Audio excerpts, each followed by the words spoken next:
Doctor Lahamate आहेत की ज्या माणसांचा परवा एक व्हिडिओ व्हायरल झाला, कुणाला तरी मारायला धावतायत. अरे आपल्याला अशा प्रकारचे लोकप्रतिनिधी हवेत का? खरं म्हणजे ज्या माणसाला वर्गणी काढून आपण निवडून दिलं त्या माणसांनी बोलताना बोलतात की मी तालुक्यामध्ये 2300 कोटीची कामं आणली. खरं खोटं त्यांनाच माहिती. जरा यादी प्रसिद्ध करा. आणि 2300 कोटीच्या मागे लोक जे बोलतात की 10% तुम्ही 230 कोटीचे मालक झालेले आहात, याबाबत देखील तुमचा खुलासा होणं अपेक्षित आहे. पण त्यावर तुम्ही मूग गिळून गप्प बसलेले आहात. याबाबत तुम्ही ताबडतोब खुलासा करावा. त्याचबरोबर ज्या माणसाला आपण वर्गणी काढून निवडून दिलं तो माणूस आज प्रचंड खर्च करतोय. मग तिरंगा यात्रा असेल, त्यांचा वाढदिवस असेल, किंवा आता होणाऱ्या सभा असतील, फ्लेक्स असतील, गाडी घोडे असतील. अहो परवानग्या न घेता शेकडो फ्लेक्स लावलेले आहेत मतदारसंघामध्ये. यांच्या गाड्या कितीतरी गाड्या चालू आहेत.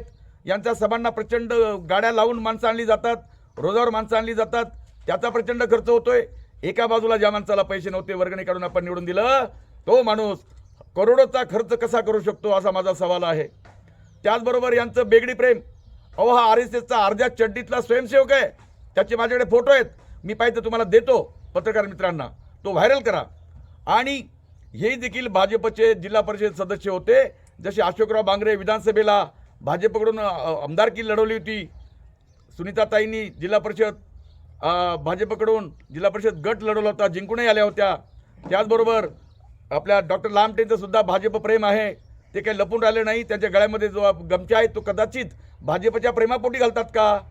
आणि दुसऱ्या बाजूला मला त्यांना सवाल करायचा आहे. तिरंगा यात्रा काढली तुम्ही, पण तुम्ही ज्या RSSचे पाईक आहात, RSS स्वयंसेवक आहात, त्या RSSने 50 वर्ष आपल्या मुख्यालयावर तिरंगा झेंडा फडकवलाच नव्हता. त्याबाबत तुमचं काय म्हणणं आहे? हे खरं म्हणजे तुमचं ढोंग आहे. तिरंगा यात्रा काढणं हेच ढोंग आहे असा माझा. त्यांनी खरं म्हणजे त्या RSSच्या 50 वर्ष मुख्यालयावर जो तिरंगा झेंडा फडकला नव्हता त्याबाबत आणि त्यांच्या अर्ध्या चड्डीच्या किंवा RSSच्या स्वयंसेवकाबाबत, हिंदुत्वाबाबत